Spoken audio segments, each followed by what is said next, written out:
काळा कुळकुळीत माणूस नदीवर दिला 4 दिवस धुतला, ब्रँडेड साबणानं धुतला, गोराच झाला.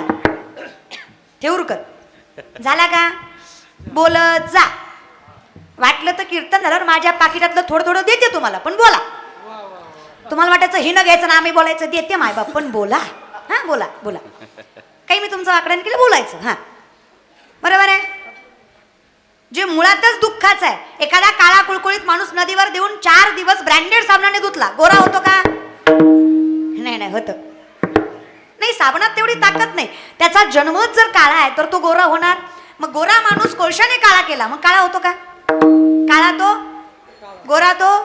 मग जिथं गीता वर्णन करतीये, ऊर्ध्वमूलमद शाकम अश्वत्थम प्राहुर्वयम छंदांसी यस्य पर्णान यस्तम वेदस वेदविद. संसाराचं झाड उलट आहे, जमिनीत पंद्या आकाशात मूळ आहे, ते दुःखाचंच आहे. म्हणून त्या दुःखाचा वास आम्ही तुम्हाला सांगतोय. सासर म्हणजे जिथं पारतंत्र्य आहे, माहेर म्हणजे जिथं स्वातंत्र्य आहे. बरोबर आहे?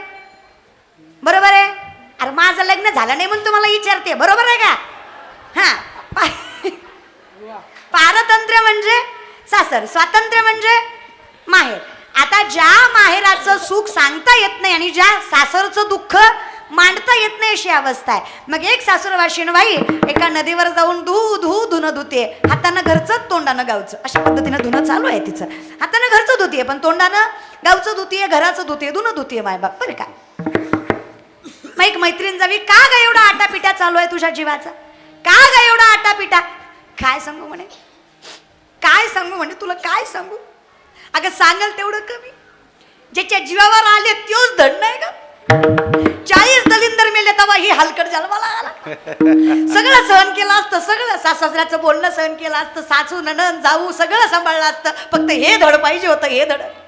खरंय माऊली सांगतात, नवरा जर सावसाला असेल, नवरा जर चांगला असेल, नवऱ्याने जर धीर दिला तर बाई सगळं सासूरवास सहन करते. मला सासूनं किती बोलावं, सासऱ्यानं किती बोलावं, जावनं किती बोलावं, नंदीनं येऊन बोलावं, फक्त नवऱ्यानं रात्री म्हणावं नको ग काळजी करू मी आहे ना, बिनधास्तपणे सगळं सहन करते. असं माऊली म्हणतात, म्हणून मी तुम्हाला म्हणते माझ्या बाबा, असं माऊली म्हणतात. हे असं आहे. मग जिथं नवराचं धड नाही तिथं सासूरवास होणारच आहे. माझा नवराचं धड नाही का जिथं जीवावर मी आले, काय करू असं वाटतं. सासरा गावी गेलाय. आता सासरा कोण? सासरा म्हणजे दंभ. लक्षात घ्या, सासूरवाशीण आपण सगळ्याच आहोत, आपण सगळ्याच पारतंत्र्यात आहेत सध्या. इथं लेडीज जेंट्स असं काही नाही, पारतंत्र्यात आहेत आपण सध्या. एक स्वातंत्र्य, एक पारतंत्र्य असतं. पुढे बसलेलं बाळ ताट बसा रे. संस्थेतलं इकडे बघा, माझ्याकडे बघा. हां, शाळेत जाता तुम्ही? शाळेत जाता? मोठ्याने बोला, जाता का रे? हो. किती वाजता भरते शाळा?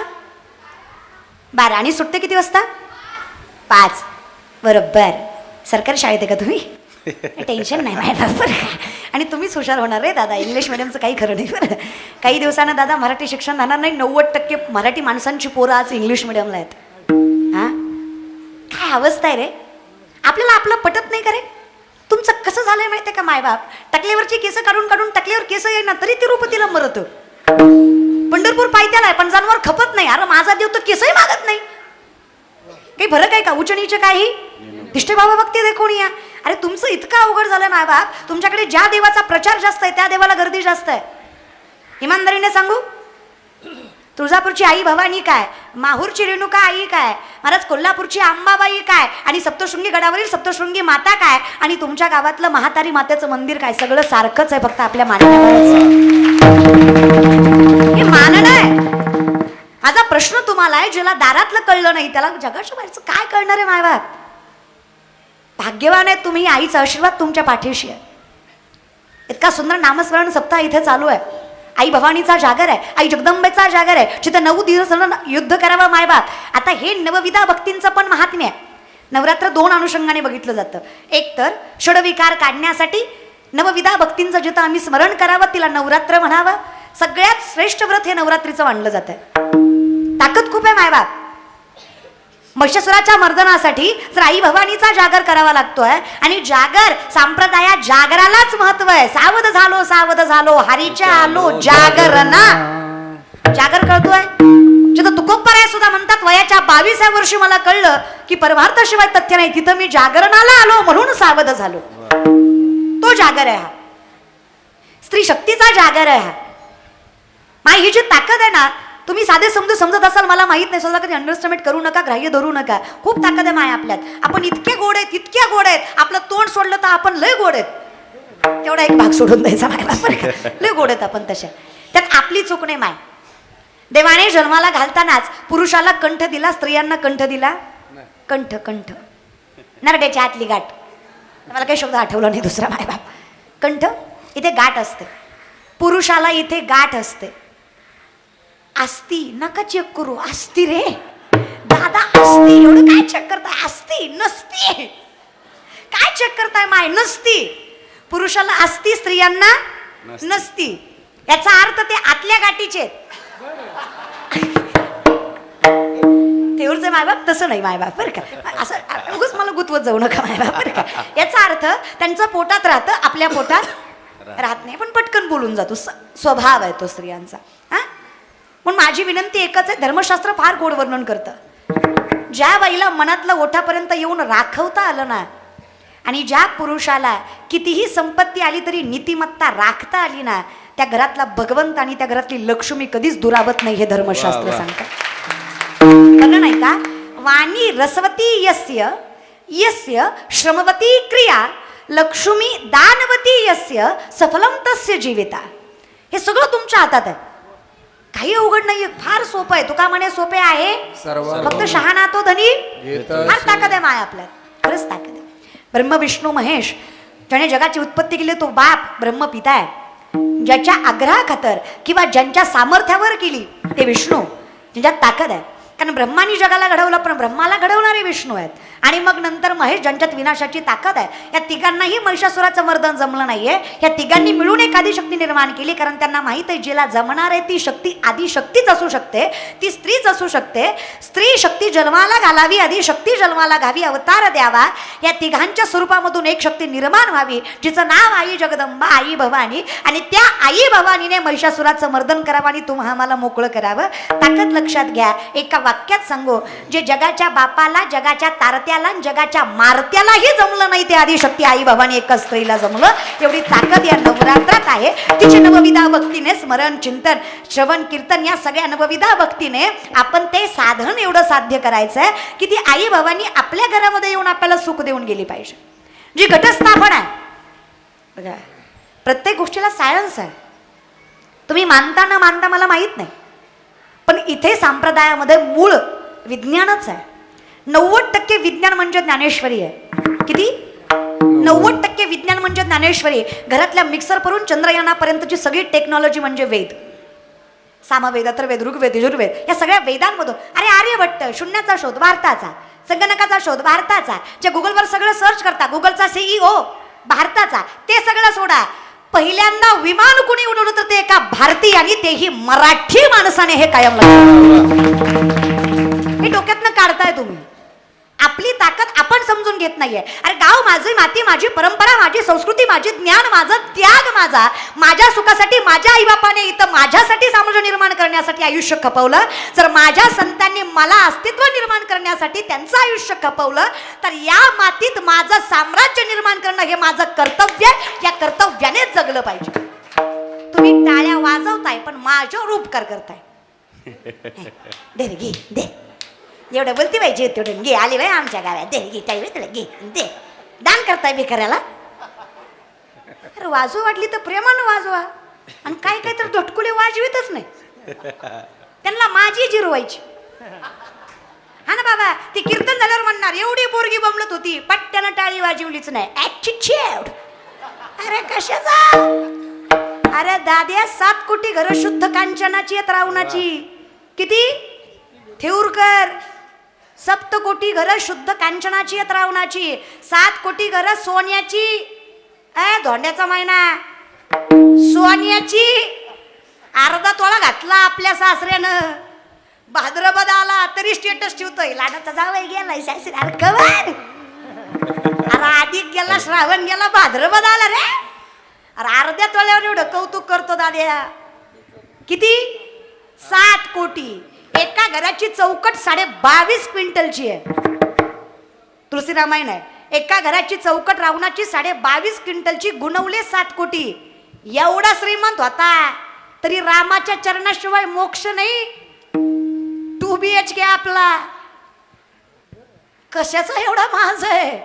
संगती कवडी नेली नाही नाही, संगती कवडी नेली नाही का म्हणे ज्याची संपदा आहे. संगती कवडी गेली नाही नाही, संगती कवडी गेली नाही. तुका बडे जाती संपदा होय, संगती कवडी गेली नाही, संगती कवडी गेली. हे तुका म्हणे जाती संपदा वडी, संगती कवडी गेली नाही, संगती कवडी गेली नाही, गेली नाही, नेली नाही. रावणापेक्षा हुशार मंदोदरी आहे. स्त्री शक्ती आहे का बरं का?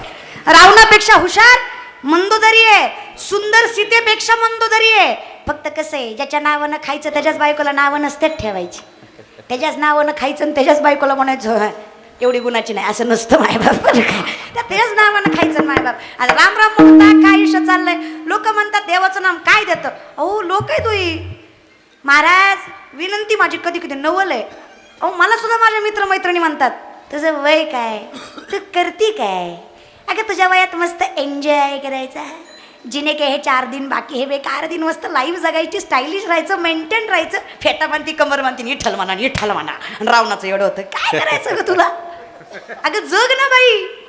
आम्ही काही जगत नाही का दादा. काय वाटतं काय देतं काय देवाचं नाव. तुकोबराय म्हणले गाढवाचे घोडे आम्ही करू दृष्टी पुढे. गाढवाचं घोडं तुमच्या डोळ्या देखत करू एवढी ताकद विठ्ठलाच्या नामात आहे. लोक म्हणले ताई तोंडाला येतं म्हणून काही बोलायचं नाही हो. गाढवाचं कुठं घोडं होत असतं का. थेऊरचे मायबाप, गाढवाचं कुठं घोडं होत असतं का. नाही म्हणू नका, पुढं बघा. कळलं त्यालाच कळलं. अरे गाढवच आहे आम्ही, गात्यानेच घोडे झालो मायबाप. काय ताकद माझ्या गाथ्यामध्ये, काय ताकद तुकोबरांच्या एका अभंगामध्ये. अनगड शहा नावाचा एक फकीर, रामेश्वर शास्त्री तुकोबरांचा अपमान करून त्यांच्या घराकडे निघत असताना मध्येच एक नदी लागली आणि त्या नदीमध्ये आंघोळ करताना एक फकीर आला. फकीर म्हणजे भीक मागतो तो फकीर नाही, ज्याला जगाची फिकीर नाही तो झाला फकीर, तो संत स्वरूप आहे. तो अनगड शहा नावाचा फकीर आला आणि रामेश्वर शास्त्रीकडे दान मागितलं. रामेश्वर शास्त्री म्हणले असं भिकाऱ्यासारखं जगावं लागतं ज्ञान नसेल तर. कारण रामेश्वर शास्त्रीला ज्ञानाचा फार अहंकार. कारण 6 शास्त्र 18 पुराण 4 वेद मुखदगत आहे रामेश्वर शास्त्रींच्या. आता हे बोलायचं सोपं आहे, करायचं 40 वेळा हरिपाठ पाठ केला तरी हरिपाठ म्हणताना आपण म्हणतो तू पुढं म्हण, मी मागं म्हणतो, पुढं माझं गुत्तय.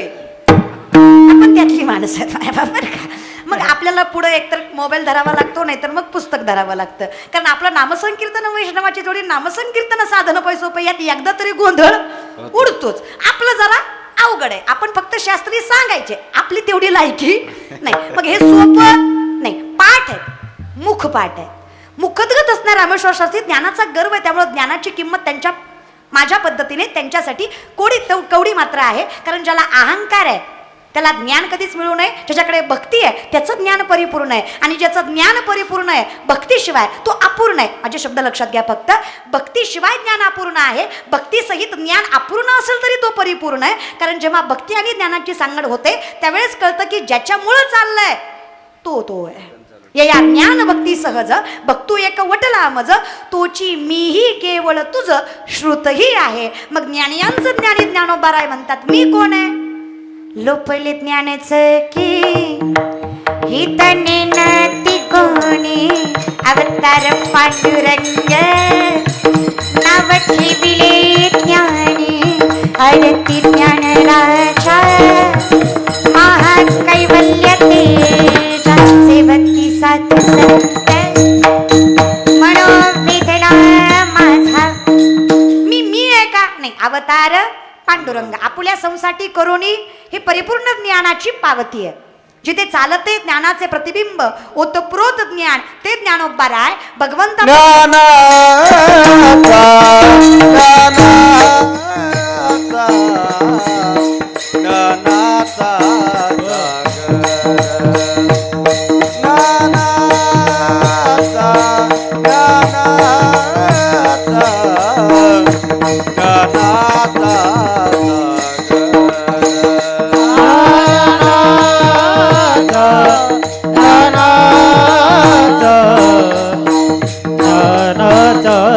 सागर ज्ञानाचा ज्ञानाचा ज्ञानाचा सागर ओ सखा माझा ज्ञानेश्वर ज्ञानेश्वर सखा माझा ज्ञानेश्वर ज्ञानेश्वर ज्ञानाचा ज्ञानाचा सागर ज्ञानाचा ज्ञानाचा ज्ञानाचा हे ज्ञानाचा ज्ञानाचा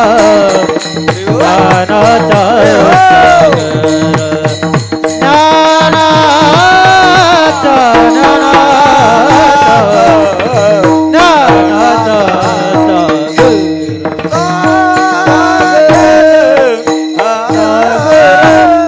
आम्ही विचारलं ज्ञानोबाऱ्यांना, ज्ञान तुमचं आहे का?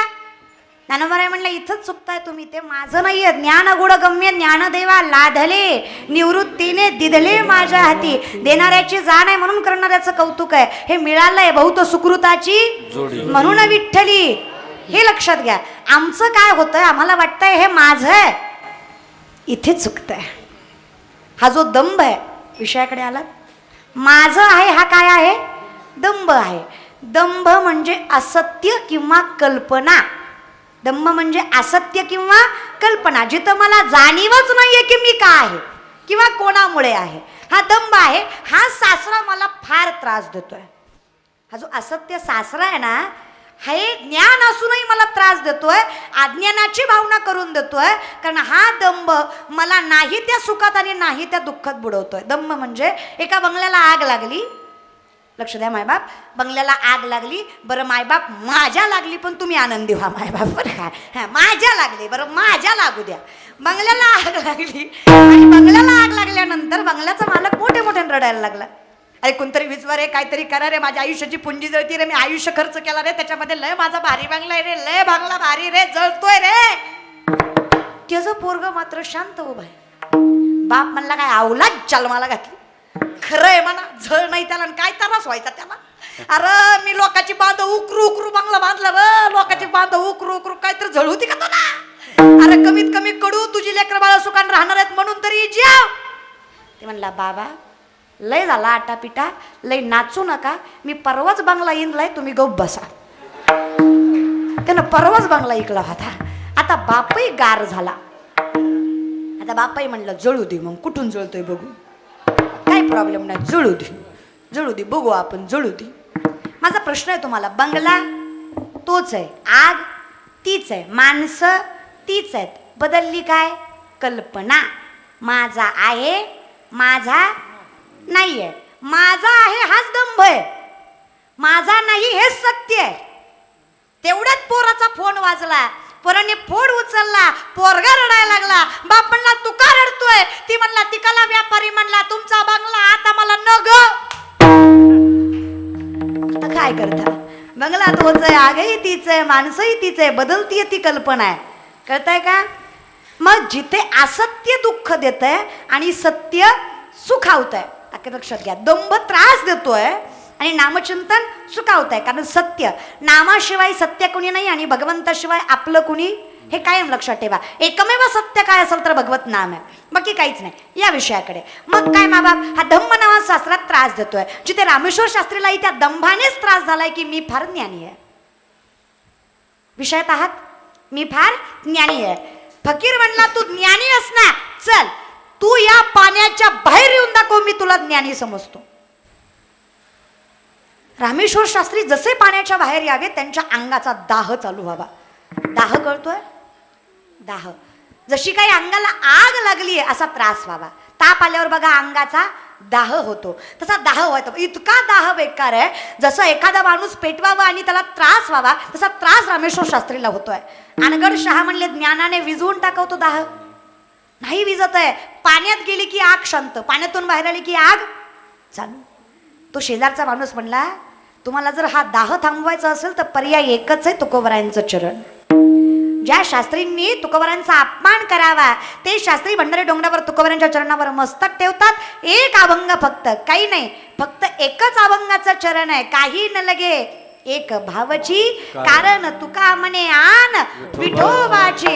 एका शब्दावर रामेश्वर शास्त्रीचा दाह थांबावा. आणि मग रामेश्वर शास्त्री म्हणतात, तुकोबराय तुम्ही साधे सुद्धा नाही आहेत. तुकिता तुलनेसी ब्रह्म तुकासी मनोनी रामेश्वर चरणी मस्तक ठेविले आरती तुकारामा. सच्चिदानंद मूर्ती पाय टाकविया. पण आता अनगड शहाला प्रश्न पडला, असा कोण तपस्वी आहे ज्यानं माझा दाह थांबवला? अनगड शहाला प्रश्न पडला ना, असा कोण ज्ञानी आहे, असा कोण तपस्वी ज्याने माझा दाह थांबवला? अनगड शहा तुकोबरांना भेटतायत. तुकोबरांचे अभंग ऐकून अनगड शहाला सामर्थ्य कळावं तुकोबरांचं. आणि अनगड शहानी तेव्हा तुकोबरांवर एक दोहा लिहावा. तो दोहा असा होता, तुका तुकासे तुकाराम. अनगड शहा लिहितात, तुका तुकासे तुकाराम. तुकाराम आणि राम आणि तुका यात काही फरक? तुकोबरांपासून राम आहे, अहो नीट बोला, रामापासून तुकोबर आहे, दोन्ही सारखंच आहे. हे माऊलींच्या भाषेत सांगायचं म्हटलं तर तुम्हा परस्परे एका नामाचीच अंतरे. मग तुमच्यात आमच्यात फरक काय? काही नाही आहे, ते फक्त असत्य. सत्य एवढंच आहे की माझ्यामुळं तुम्ही, तुमच्यामुळं मी. कळतंय? जिथे मला वाटतंय की माझ्यामुळं मी, तिथं माझा सासरा मला त्रास देतोय. जिथं मला जाणीव आहे की तुझ्यामुळं मी, तिथं मी सत्यात आहे, बाकी सगळं दंभ आहे. मग त्यावेळेस ज्ञानोबा वर्णन करतात, हे सत्य आहे की आपुल्या संसाठी करोनी ठेला. मी तुझ्या जवळ आलो आणि मी काय झालो? देव पहावया, देव पाहावया गेलो, तेथे देव होऊन गेलो, तेथे देव होऊन गेलो, तेथे देव होऊन गेलो. देव पहावया जायचंय पुढे आपल्याला, गेलो तेथे, इथंच देव झालो तर पुढचं जरा अवघड होईल मला. देव हो नीट ठेलो. मग ताकद लक्षात घ्या. अनगड शहा सांगतात, आम्ही विचारलं, अहो असं कसं म्हणता, रामात आणि तुकारामात फरक नाही म्हणता? अहो रामाने काय सेतू बांधला, अहो राम नामाची दगड तरली. त्यावेळेस अनगड शहा सांगतात, तुका तुका से तुकाराम, दो अंग एक नाम, एक का सेतू भंग हुआ, एक का सेतू अभंग. ताकद लक्षात येते.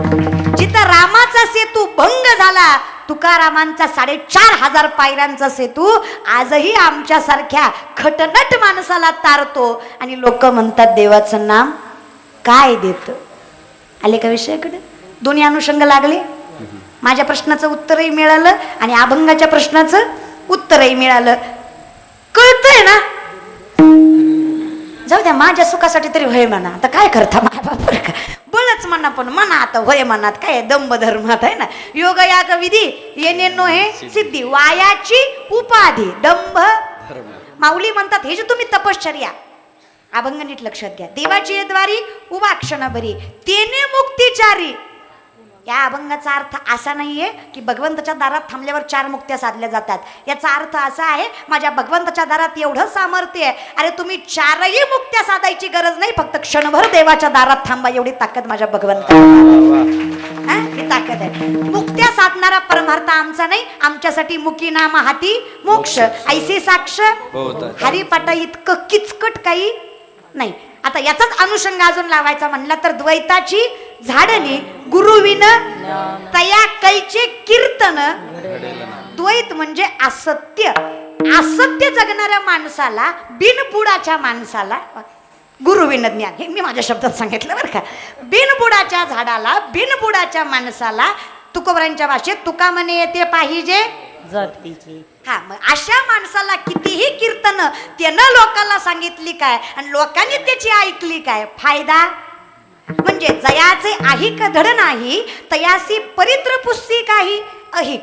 जगणं, अहो ज्याला जगणंच कुणामुळे आहे याची जाणीव नाही, तुम्ही त्याला मोक्षाच्या पापपतनाच्या गोष्टी विचारताय, तुम्ही चुकताय. तुमचा गुरु चुकीचा आहे. शहाणा तो धनी शिकवणारा धनी. ज्याला मानताय तोही शहाणा पाहिजे आणि ज्याच्यामुळे त्याला मानताय तोही शहाणा पाहिजे. विषयाकडे आलात, आपला अंगाऱ्यावर विश्वास आहे पण बुक्यावर नाही. साले आपण भामट्यांवर विश्वास ठेवतो पण संतांवर नाही. चमत्कारावर आहे पण कृपेवर. ज्ञानोबरांची भिंत चालवली गेली, रेड्यामुखी वेद बोलावला गेला, तुकोबरांचा गाथा तर जणीत जातं जगाच्या मालकाने ओढलं, नातांच्या घरी कावडीनं पाणी वाहिलं, चोखोबरांची गुरं राखली. अहो सखुबाईसाठी सखुबाई झाला, मुक्ताईसाठी सुद्धा आला. ही ताकद, याला चमत्कार म्हणायचं नाही, हे माझ्या संतांच्या तपश्चर्याचं फळ आहे, जे पांडुरंगाने कृपा म्हणून त्यांच्या पदरात टाकलं. माऊलींच्या भाषेत सांगायचं म्हणलं, तशी जसेची वाट न पाहता वैसेची गावा न येता, बाळपणीच सर्वज्ञता वरी तयाते, वरी तयाते, वर आशीर्वाद तयाते. कुणाला तारतात? जे बिनबुडाचं स्वीकारत नाही, देव त्यांना आशीर्वाद देतो, फक्त स्वीकारलं मूळ पाहिजे. मग आता जिथं मूळच दुःखाचं आहे तो सासरा मेल्याशिवाय पर्याय नाही.